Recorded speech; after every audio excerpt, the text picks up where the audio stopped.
Good afternoon and welcome everyone to this live session. So in today's class, I'm going to analyze the mains question paper with answers.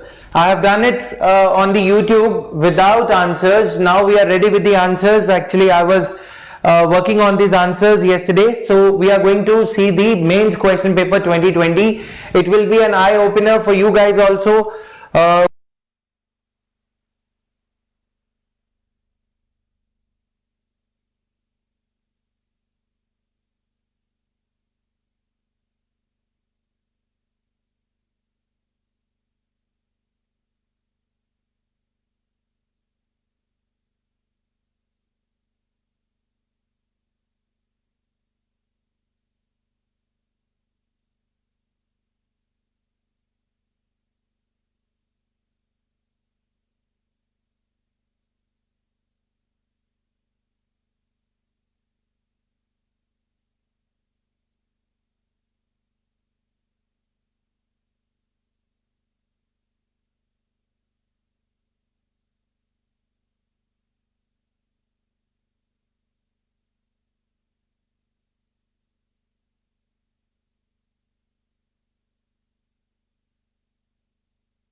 इसका वो नहीं है clip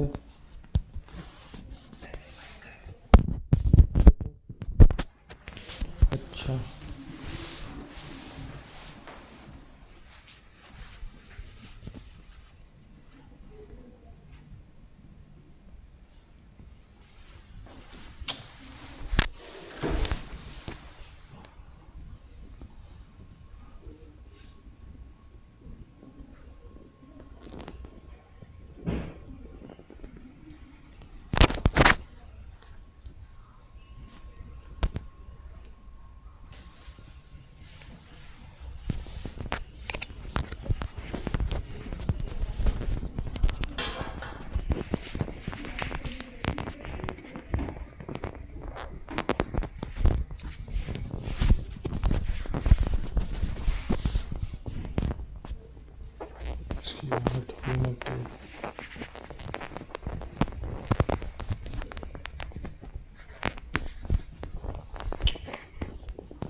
Am I audible now? Actually, there's some problem with the batteries of the previous one. Now is it audible to everyone? Yes. So I was telling you we've got every reason to flaunt it, since that is the thing in which we have been investing our time for last 5-6 months now. क्योंकि जैसा मैंने आपको बोला था, जब आप लोगों ने ये ज्वाइन भी किया होगा, हमारा कोर्स जब ज्वाइन किया था, आप लोगों का कोर्स है वैसे तो उस टाइम भी मैंने ये कहा था कि हमारे लिए सबसे बड़ी बात इंपॉर्टेंस ये है कि हमें रिजल्ट देना होगा, है ना. We have to give some results. तो यही चीज है जो हमें लॉन्ग टर्म में सस्टेन कर सकती है. And finally we are firm in our belief now that we are working in the right direction. The fact that around 5-7 direct questions are 7 direct questions are there from our test series in the mains 2020 official examination UPSC CSE. You can check it for your convenience. I'm presenting it on your website also. On our website also I am showing it to the people that ये जो है एक बड़ा factor है. बड़े बड़े institutes नहीं कर पा रहे हैं, जो कि टेबल पे बैठ के ये सोचना कि कौन से क्वेश्चंस आ सकते हैं, कैसे क्वेश्चंस आ सकते हैं. तो one by one in this class I'm going to analyze the papers for you guys with answers, right? Let's get started. Now you can rest assured with this fact in light, you should be rest assured about the fact that you are preparing in the right direction, be it for prelims as well as mains, because if we are preparing in a right direction for the mains, we are inadvertently, knowingly, unknowingly, we are preparing for the mains also, prelims also, right?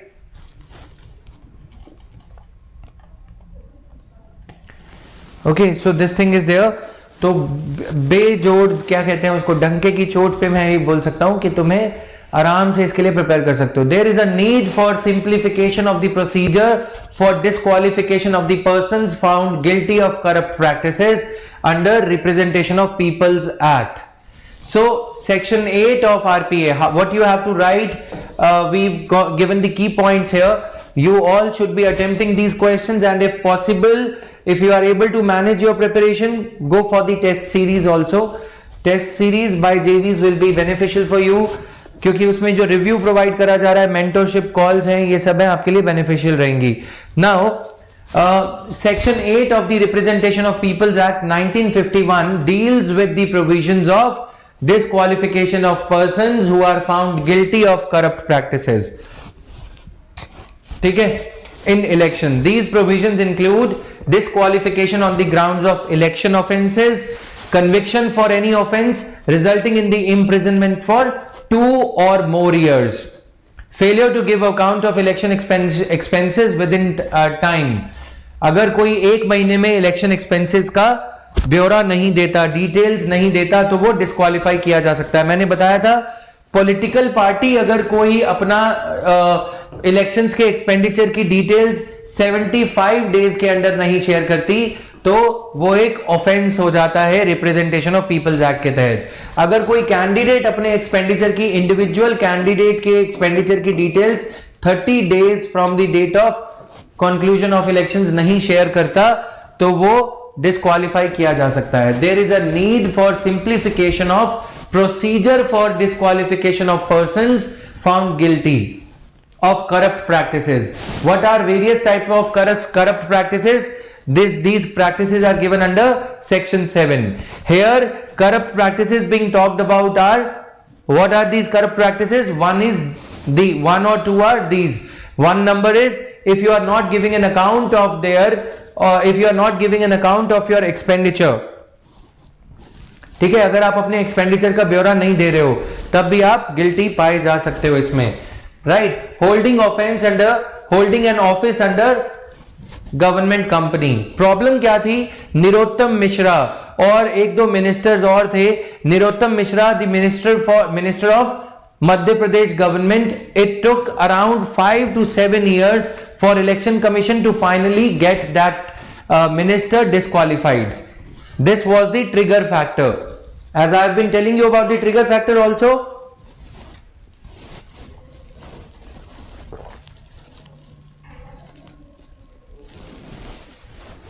Right. तो trigger factor, जैसे कि मैं आपको बताते हुए आ रहा था, तो ट्रिगर फैक्टर से ये क्वेश्चन जो है मध्य प्रदेश के निरोत्तम मिश्रा वाले केस से और एक दो और मिनिस्टर्स के केस से मोटिवेटेड है. Clear? This is there. Now some other things here.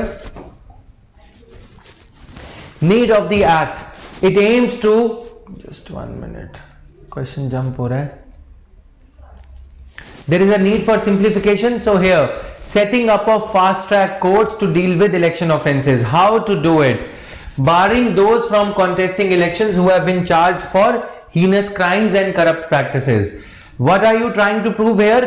That there is really a need for simplification. ठीक है, अब इसमें और क्या लिखोगे? ये तो चलो ठीक है, मैंने लिख दिया. What else would you write in this? You would write that in the light of increasing criminalization of politics, है ना, criminalization of politics बढ़ रहा है. in the light of increasing criminalization of politics, colours नहीं दिख रहे इस पे, Black is fine, I think. In the light of increasing criminalization of politics, we need to ban this, है ना? Some people they do not, और फिर और क्या लिखोगे? As model code of conduct is also not a statutory force. Model code of conduct is also not a statutory force. Point number 1, increasing criminalization of politics. Number 2, this. Number 3, how the offenses are being, how the punishment is being taken too casually by the elected candidates. People who are guilty of corrupt practices, they are taking it way too casually. You'll show the instance of recent examples, like one of the Madhya Pradesh ministers was disqualified in this manner after 7 long years. Recently these cases are increasing, right? ये सारा कुछ है. And increasingly the people are occupying office of profit. ये एक clause था ना इसमें, office of profit. लिखो पॉइंट्स को, लिखो, शाबाश, बोलते रहो और सो मत बीच में क्लास में. ऑफिस ऑफ प्रॉफिट वाला पॉइंट था ना, वो पॉइंट भी यहां पे इनकॉर्पोरेट होना चाहिए था. ठीक है. These provisions include disqualification on the grounds of election offences, conviction for any offense resulting in the imprisonment of 2 years will result in disqualification from contesting elections for how many years?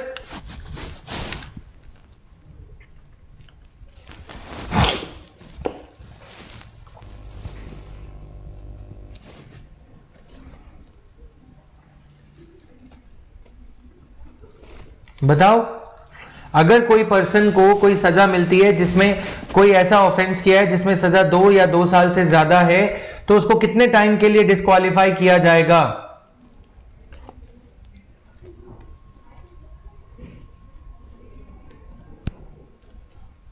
Please answer.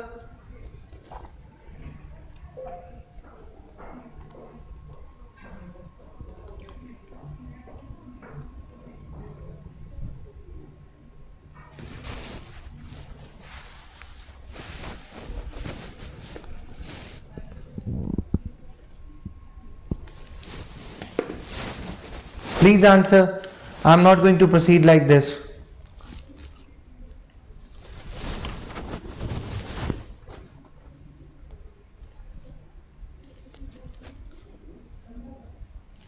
Harshika, Priyanshi, सोना छोड़ दो आजकल, विवेक, सुहानी, सलोनी, पूजा, निधि, सुमायरा, मनोरंजन, कंचन, गेल,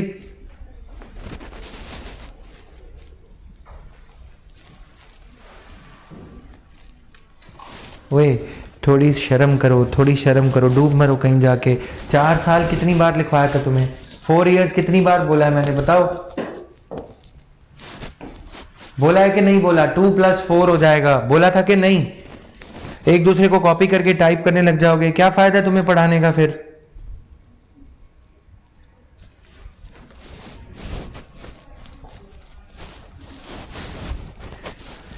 ये क्या है? Solution है. मैंने तुम्हें बताया कि इंक्रीजिंग ऑफेंसेस बढ़ते जा रहे हैं, ऑफिस ऑफ प्रॉफिट के तहत ऑफेंसेस बढ़ते जा रहे हैं ना.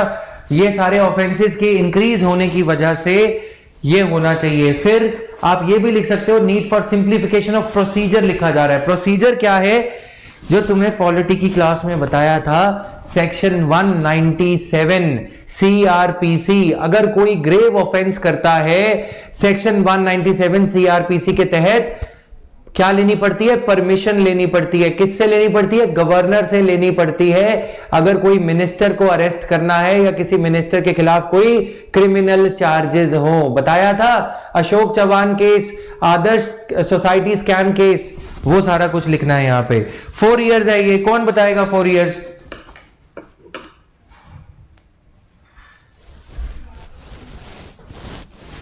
Setting up an independent agency to investigate electoral offences. ये इसके सॉल्यूशंस हैं. अगले क्वेश्चन पे आते हैं.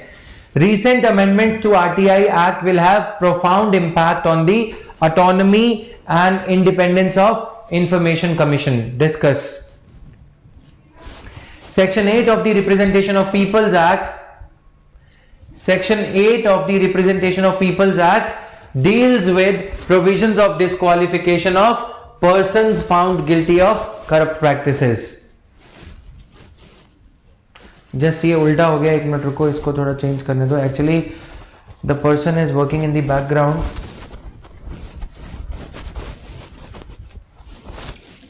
ठीक है, ये कॉपी पेस्ट गलत हो गया, इसको इग्नोर मार दो. यहां पे आते हैं, सीधा डायरेक्ट यहीं पे आएंगे. Now RTI act was passed in 2005. Under it public authorities are required to disclose information about their structure and the way they function. We had covered this in the current affairs classes also. Did we cover this in current affairs classes also? Yes.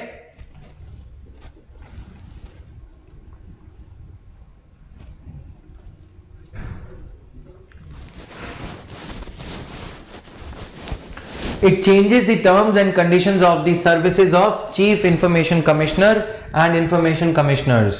It states that the central government will provide for appointment and tenure of CICs and ICs, salary, allowances and terms and conditions of the service of the CIC and ICs will be decided by the central government.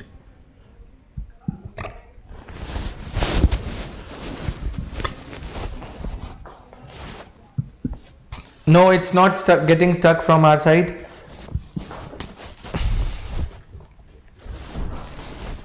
ठीक है, अब क्या क्या change किया गया है, ये मैंने करंट अफेयर्स क्लास में भी तुम्हें पूरा कवर कराया था कि सैलरीज, अलाउंसेस और ये सारा कुछ भी इसमें कवर होगा.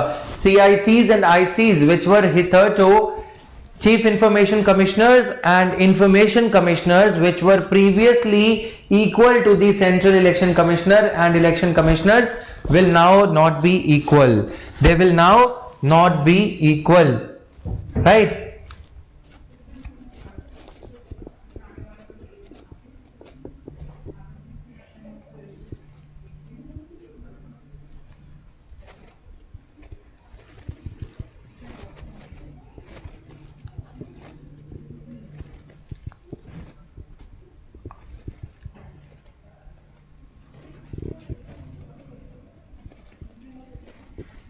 क्लियर? तो यहां पे सिंपल क्वेश्चन था, ये कोई ज्यादा बड़ा क्वेश्चन नहीं था.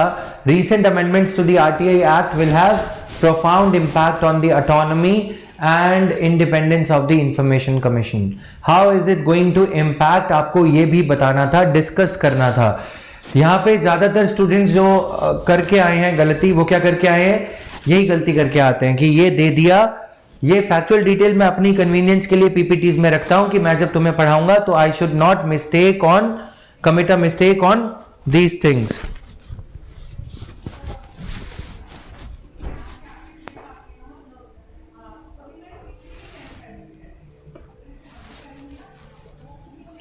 Ashika, is it fine now?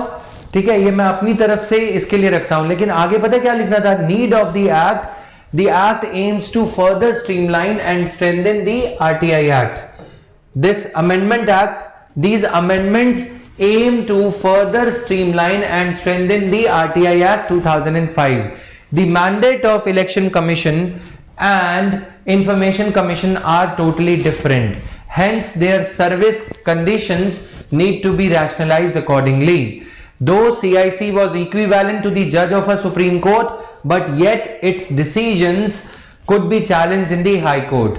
So this created a situation where incongruency of status was happening.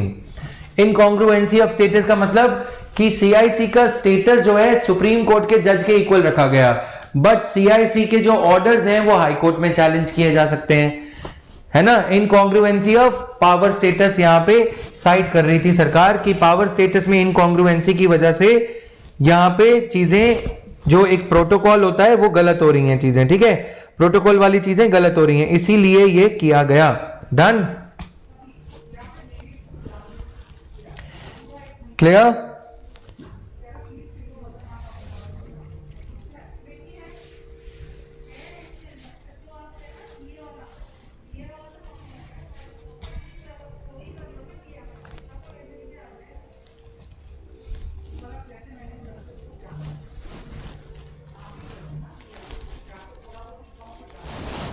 Clear? So these things are there. Now all these type of things are there. Reduces the independence. Issues with the amendment ये है. Issues reduces the independence of CIC and ICs.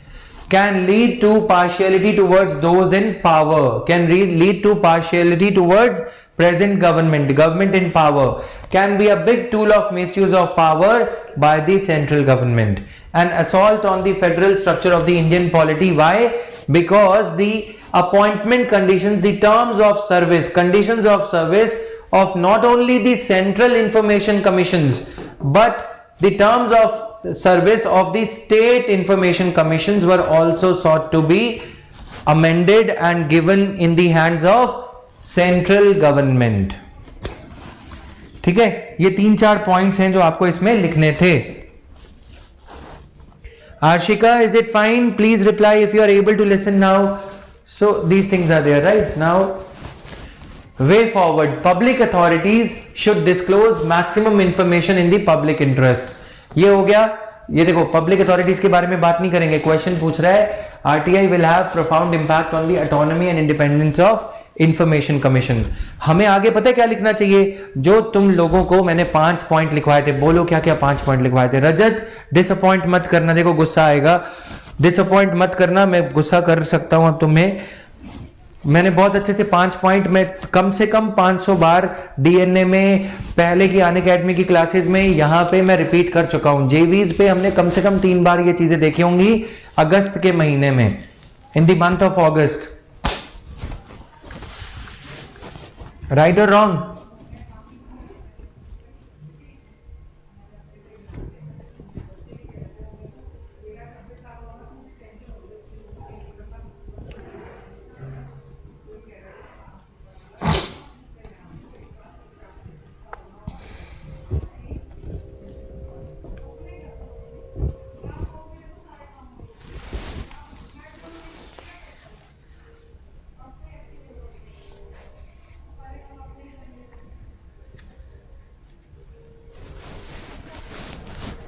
क्या 5 points बताए थे?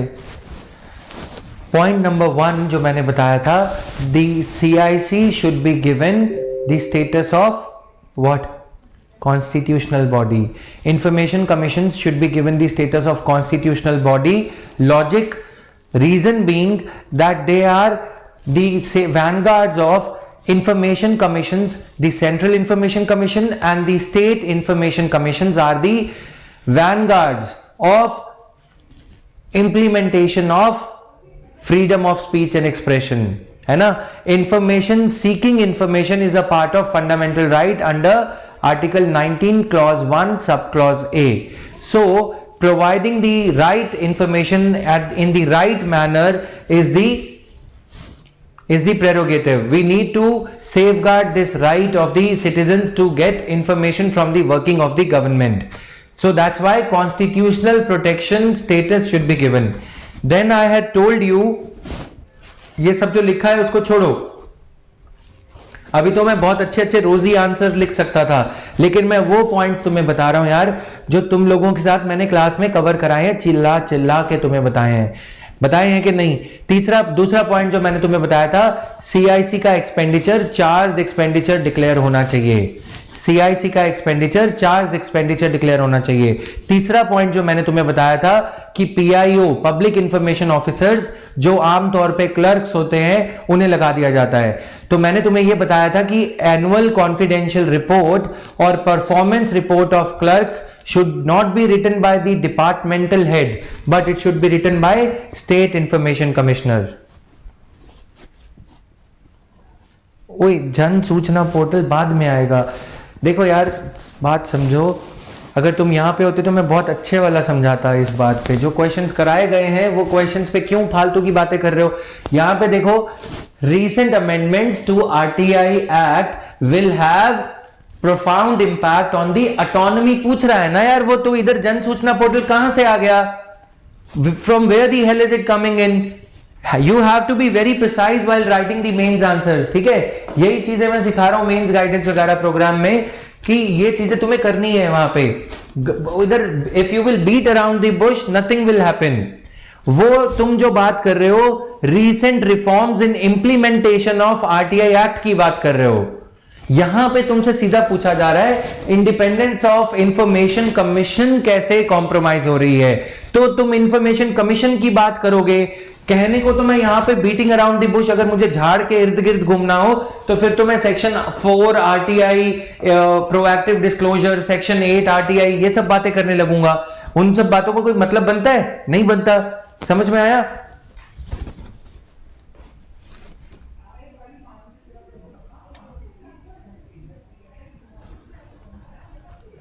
आज की class जरूर देख लेना, इसीलिए बोला जाता है कि क्वेश्चन अच्छे से पढ़ो, इधर उधर मत घूमो कि क्या बोल रहा है वो, कुछ भी लिख के आ जाओगे, फिर मार्क्स नहीं मिलते, फिर बच्चे बोलते हैं पेपर तो अच्छा हुआ था, मेरे बस का नहीं है यूपीएससी, पता नहीं यूपीएससी में ये है वो है। तुम्हारी गलती होती है ऐसे केसेस में।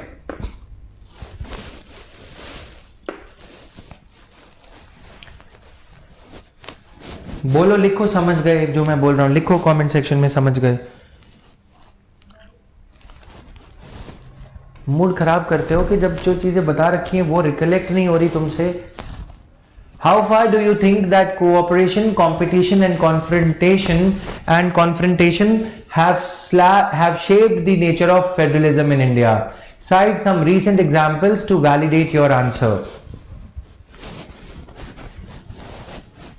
Read the question carefully.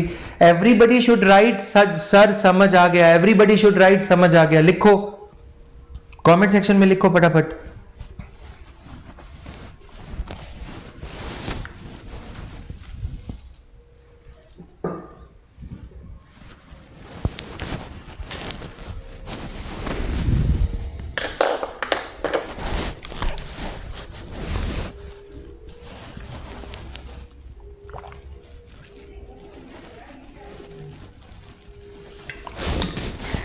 Yes Parul, very nice. इसमें 2 पॉइंट मैं और ऐड कर रहा हूं आरटीआई वाले में। एक तो कशिश का पॉइंट है या फिर पारुल का है, मैंने ध्यान नहीं दिया, कशिश का पॉइंट है शायद। एम्फेसिस ऑन रिवीजन तो ठीक है, क्वेश्चन तो अच्छे से पढ़ोगे। Terms and conditions decided by the parliament, number 1। Then after these information commissioners, फिर हमने एक कूलिंग ऑफ पॉइंट की भी बात करी थी, अगर तुम्हें याद हो। कूलिंग ऑफ पॉइंट मैंने बताया था ना, no IAS officer, predominantly they are manned by the IAS officers. Cooling off period का पॉइंट जो मैंने तुम्हें सेकंड एआरसी की रिपोर्ट से बताया था। कोई भी ब्यूरोक्रेट जब रिटायर होता है तो उसको अपॉइंट कर दिया जाता है। This should not be the case, ठीक है।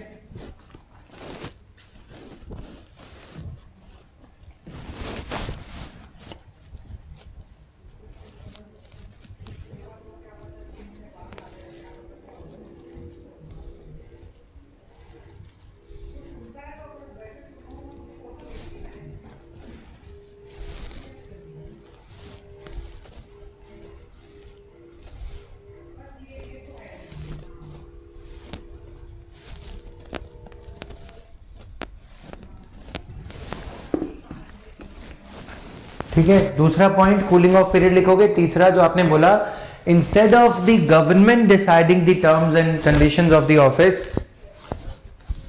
It should be the parliament.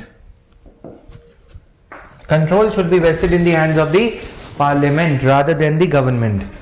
IAS officers retiring,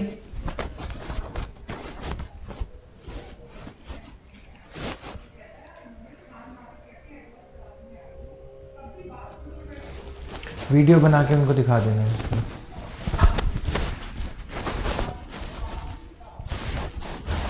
ठीक है, समझ आया? ये 5 चीजें, 5 पॉइंट्स अगर लिख देते इस आंसर में तो बेड़ा पार था तुम्हारा। Okay, so this is there. अभी भी ना जो लोगों को लग रहा है कि प्रीलिम्स की तैयारी नहीं हो रही है या कुछ, मैं फिर भी सजेस्ट करूंगा कि मेंस की टेस्ट सीरीज या मेंस के क्वेश्चंस अटेम्प्ट करना शुरू कर दो। कैसे भी करो, वो तुम पे डिपेंड करता है, राइट? वरना तो टाइम तो जाता रहेगा और ना ही फिर ये लिखने की आर्ट आएगी और ना ही क्वेश्चन पढ़ने का समझ आएगा कि क्वेश्चन पढ़ना कैसे है। How far do you think cooperation, competition and confrontation have shaped the nature of federation in India? 3 चीजें हैं यहाँ पे, 3 सर्कल बनाओगे। पहले क्या बनाओगे? Constitutional architecture. For cooperation. कौन कौन से आर्टिकल बताए थे? सेंटर स्टेट रिलेशंस पढ़ रहे हो ना, आर्टिकल 262 बताया था, इंटर स्टेट वाटर 263, फिर फाइनेंशियल रिलेशंस में क्या बताया था? एडमिनिस्ट्रेटिव रिलेशंस का भी सर्कल बन सकता है। ये 263 आर्टिकल्स को लिखोगे, इनका डिस्क्रिप्शन भी लिखोगे, हेडिंग जो है ना आर्टिकल की वो लिखोगे। फिर कल 269 पढ़ाया था फिनेंस के बारे में, 280 कोऑपरेटिव फेडरलिज्म दर्शाता है। फिर तुम्हें और क्या बताया था मैंने? और आर्टिकल बताओ। आर्टिकल 312 एडमिनिस्ट्रेटिव रिलेशंस है ना। फिर कॉन्फ्रंटेशन वाले आर्टिकल्स कौन से हैं? 356 emergency in the state, appointment of governor. ये सारे आर्टिकल्स तुम लिखोगे, इन्हीं के अराउंड ये क्वेश्चन बनता है। हाउ, किस हद तक आपको ये लगता है कि कोऑपरेशन, कंपटीशन एंड कॉन्फ्रंटेशन तीनों ने मिलके हमारे यहां पे फेडरेशन को शेप किया है? साइट सम रीसेंट एग्जांपल्स। कौन कौन से ऐसे एग्जांपल्स हैं जहां पे रिसेंटली कॉन्फ्रंटेशन देखने को मिली? कौन कौन से ऐसे एग्जांपल्स हैं जहां पे रिसेंटली कंपटीशन देखने को मिला? कौन कौन से ऐसे एग्जांपल्स हैं जहां पे रिसेंटली क्या देखने को मिला? कॉन्फ्रंटेशन देखने को मिला। गवर्नर वाले केस में कॉन्फ्रंटेशन है। अभी तमिलनाडु वाला केस जो आज न्यूज़पेपर में आया है वो साइट कर सकते हो। पार्डनिंग पावर को लेके कभी विवाद हो जाता है, कभी पानी, महानदी के इशू को लेके छत्तीसगढ़ और ओडिशा के बीच में जो डिस्प्यूट है, कर्नाटका और तमिलनाडु में जो डिस्प्यूट है, महाराष्ट्र और गोवा में जो डिस्प्यूट है, कॉन्फ्रंटेशन होती है इन इश्यूज को लेके। Article 262 interstate water disputes act, article 280 which is article 282, article 275, ये मैं आजकल समझा रहा हूं तुम्हें क्लासेस में, सेंटर स्टेट फाइनेंशियल रिलेशंस में। 282 is the scope of GST. अपने आप में GST has become a major bone of contention. Article 269A GST वगैरह से जो रिलेटेड आर्टिकल्स हैं। 282 discretionary grants, centrally sponsored schemes. क्या है ये कोऑपरेशन रिलेटेड आर्टिकल हैं। सेंटर स्टेट में कोऑपरेशन को बढ़ाते हैं, है ना, ये काम है। फिर और आर्टिकल्स हैं जिनके बारे में हमने बात करी थी कि दो स्टेट्स यदि मिलके चाहें तो पार्लियामेंट को ये पावर डेलीगेट कर सकते हैं कि पार्लियामेंट उनके लिए एक जॉइंट कानून बनाए। अब तुम्हें पता क्या करना है? ये तो फैक्ट्स मैंने बता दिए। This is the raw material for our answer, for writing an answer. तुम्हें वो वाले रॉ मटेरियल को चुनना है जिसके लिए उस पे ज्यादा एम्फेसिस देना है, जिसके लिए तुम्हारे पास क्या है? रीसेंट एग्जाम्पल्स हैं। समझ में आया? रीसेंट एग्जाम्पल्स हैं, ठीक है।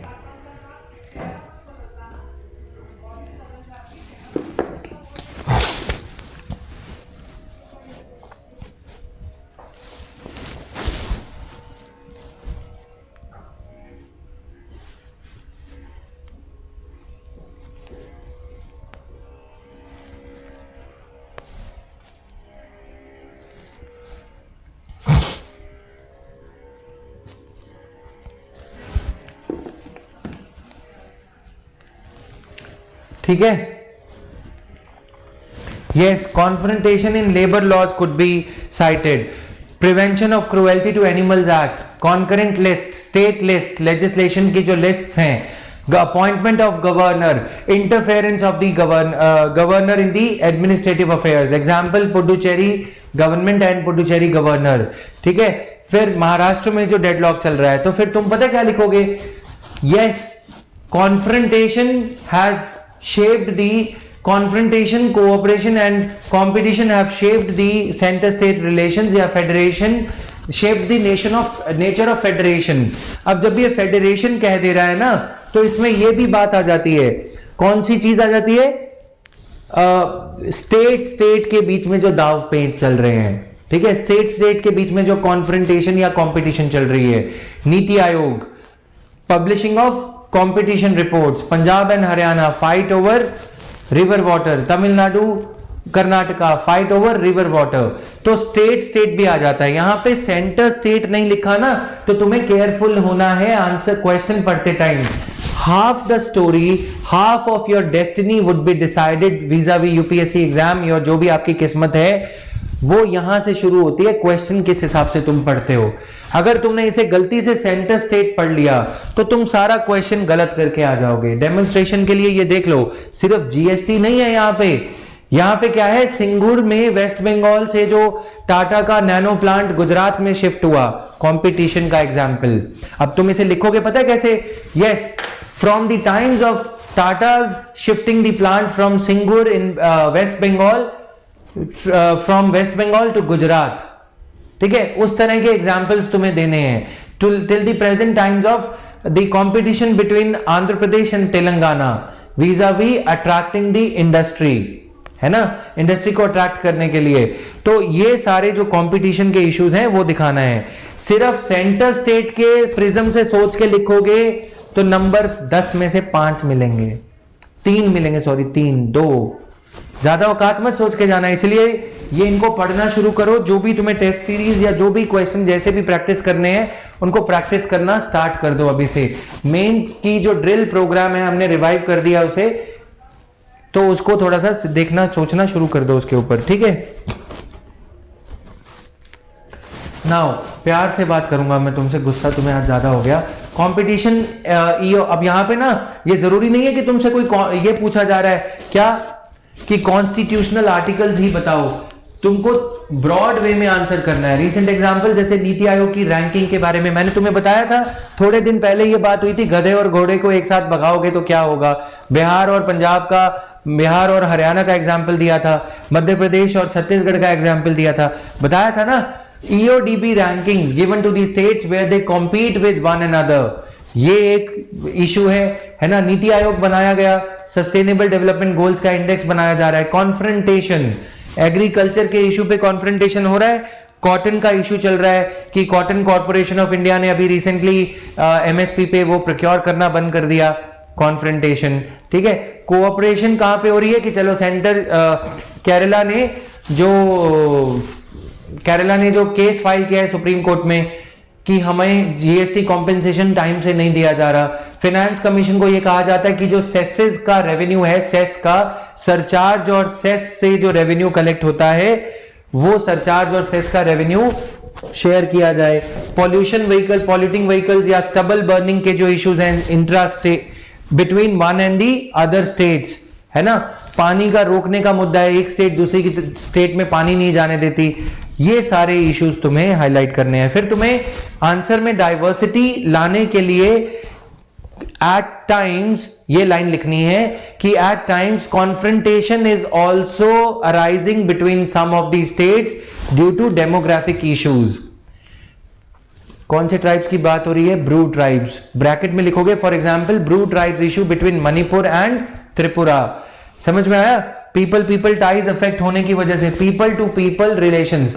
आंसर में जितने एंगल दोगे ना, ये नहीं कि नॉर्थ इंडिया प्रीडोमिनेंटली न्यूज़पेपर में रहता है या तुम नॉर्थ इंडिया में रहते हो तो लगे पेलने बिहार और यूपी के एग्जांपल्स नहीं। नॉर्थ ईस्ट भी जाओगे, साउथ भी जाओगे, पंजाब भी जाओगे, जम्मू में भी जाओगे, क्लियर, जम्मू एंड कश्मीर में भी जाओगे। स्वच्छ भारत रैंकिंग, कंपटीशन है, कंपटीशन किया जा रहा है। फिर स्पेशल ग्रांट्स दी जाती हैं स्टेट्स को, clear. These type of questions are points are to be written in this question, clear?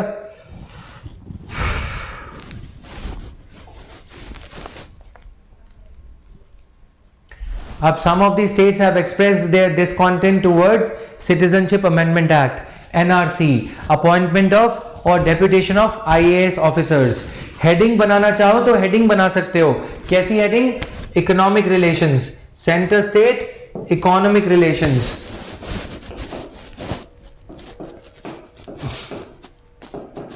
फिर सेंटर स्टेट एडमिनिस्ट्रेटिव रिलेशंस। कैसे एडमिनिस्ट्रेटिव रिलेशंस में? फिर इनके अंदर 3 अलग अलग पॉइंट बनेंगे। एडमिनिस्ट्रेटिव रिलेशंस, कोऑपरेशन, कोऑपरेशन के इंस्टेंसेस दोगे, कंपटीशन, ठीक है, एक इंट्रोडक्टरी लाइन लिखोगे यहाँ पे, अब लिख के लाना क्वेश्चन, मैं चेक करूंगा, ठीक है, इवैल्यूएट हो जाएंगे इसी क्लास में। फिर कंपटीशन कैसे हो रहा है, कंपटीशन, फिर तुम्हें क्या दिखाना है, कॉन्फ्रंटेशन कैसे हो रहा है, इंस्टांसेस ऑफ कॉन्फ्रंटेशन, स्वीट सी लाइन लिखोगे पहले, ये सारा कुछ है। अब कंपटीशन वाले में फॉर एग्जांपल स्वीट सी लाइन पता है कैसे आएगी, of late the competition is being observed in the Indian Federation, in the federal units, in the units of federation, and it is but obvious since the economy has turned into a capitalistic economy after the introduction of liberalization, privatization, globalization reforms.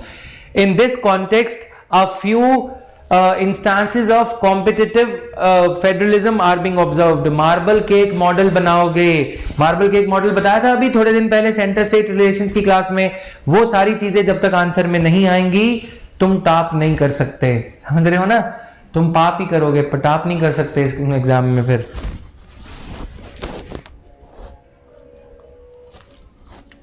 yes, Kinza, there are certain norms to be observed while writing the answer.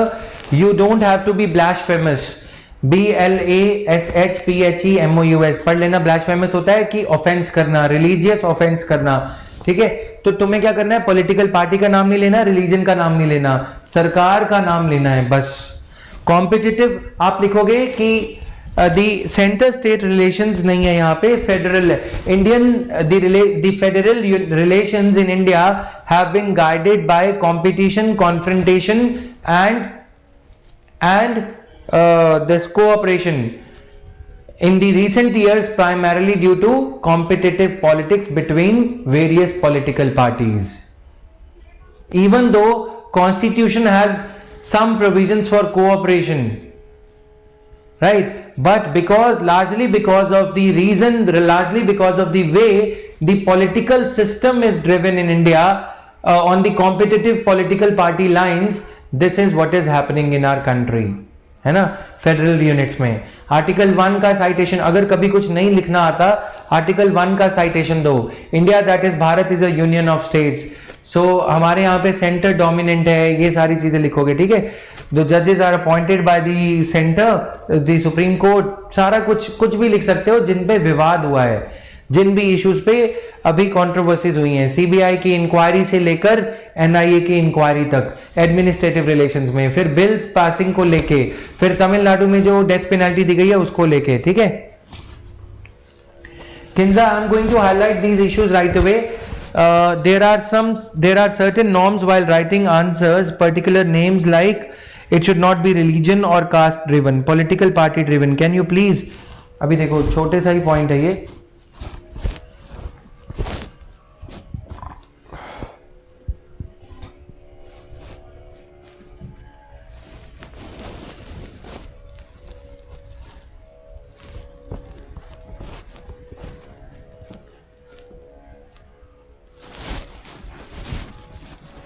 इसमें कुछ ज्यादा points नहीं है।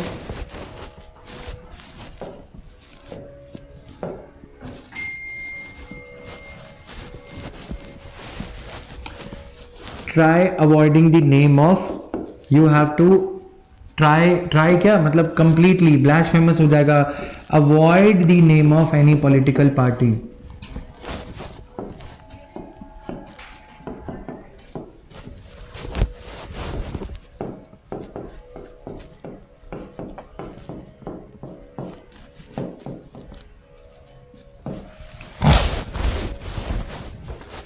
कैसे करोगे? Number 1, the present dispensation. Present dispensation का मतलब होता है present government. Present government, you can name the government, okay. Government, the instances of corruption against government, against BJP government नहीं लिखना, ठीक है। अगर हिंदुइज्म के बारे में लिखना है तो आपको लिखना है द मेजॉरिटी कम्युनिटी, मुस्लिम्स के बारे में लिखना है तो माइनॉरिटी कम्युनिटी, ठीक है। Majority community, minority communities. और अगर सारी माइनॉरिटीज, जैनिज्म एक्सेट्रा के बारे में लिखना है तो the minorities have been at the receiving end, मतलब माइनॉरिटीज के साथ शोषण हो रहा है।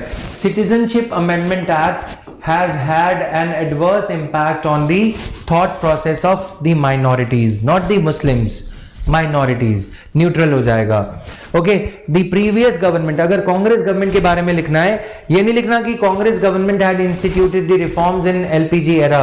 No, the government had in 1990s brought about the reforms.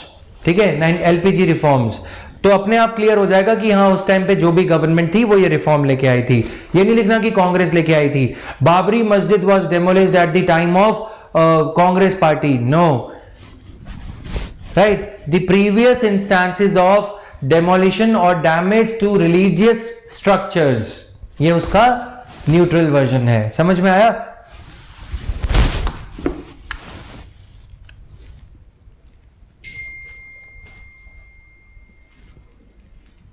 Is this clear to everyone?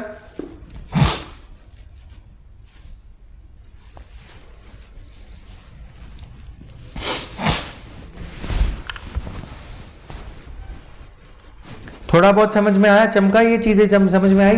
Present dispensation, the old dispensation, the previous government. अब जैसे RTI act है, RTI act was brought about in 2005. बस by Congress government या by the then government लिखने की जरूरत नहीं है. और क्या लिखा है आपने? और किस चीजों पे चाहिए?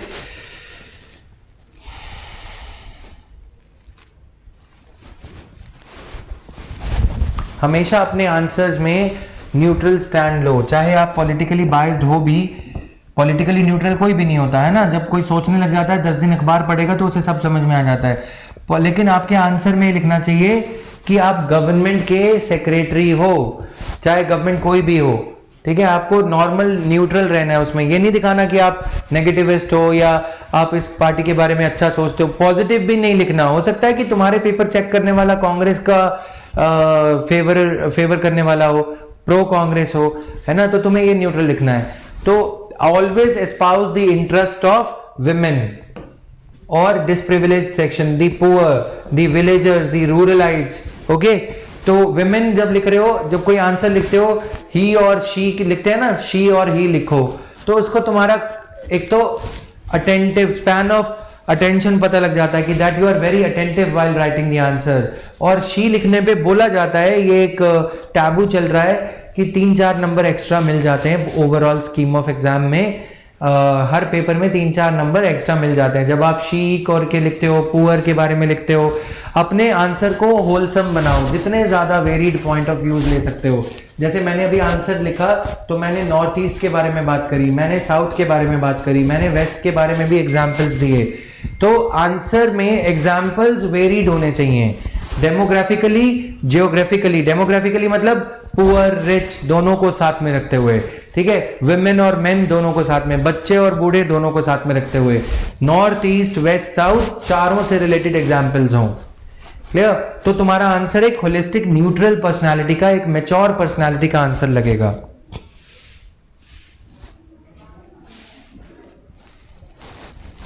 Ideologies, are you trying to ask about capitalism, socialism, etc.?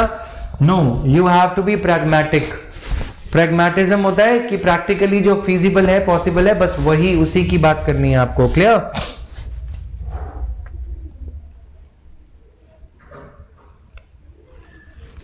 ठीक है, तो अभी इसी तरह से थोड़े से आंसर आज पढ़ना. 1-2 दिन में ये आंसर्स पे ही सारा कुछ चलाऊंगा, ये तुम्हें समझना जरूरी है. Read each and every question very very carefully. All right. Judicial system in India and UK. ये comparison of the constitutions, ये मैं कराऊंगा टॉपिक तुम्हें मेंस के टाइम पे. प्रीलिम्स के पहले कोई इतनी ज्यादा जरूरत इसकी है नहीं. ठीक है, before mains we will cover this. All right, any other doubt?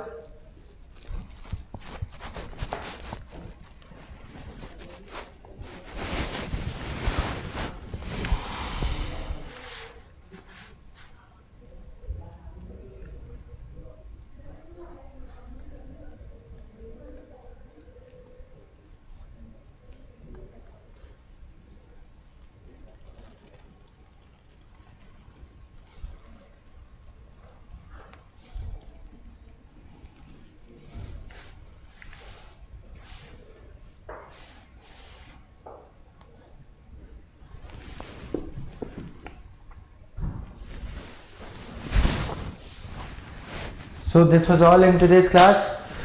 2-3 question हमने एनालाइज करे, but try to build upon this analysis today. Write the answer to at least one question out of the 3 questions that we have seen in today's class.